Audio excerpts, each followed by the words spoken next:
Happy Friday! Alamin na natin kung ano ang lagay araw ng traslasyon.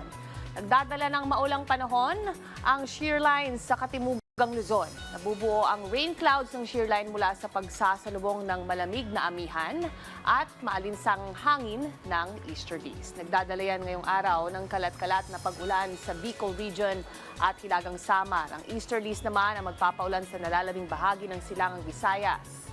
Samantala, ang malamig na hanging amihan ay magdadala naman ng maulap na panahon at mahinang pag-ulan o ambon sa Aurora, Bulacan, Laguna, Rizal at bahagi ng Quezon. Sa ating mga devotees sa traslasyon, magdala po tayo ng panangga sa ulan dahil posibleng makaranas din ng mahinang pag-ulan sa ilang bahagi ng Metro Manila. Ganyan din ang weather condition natin dito sa bahagi ng Cordillera Region at Cagayan Valley.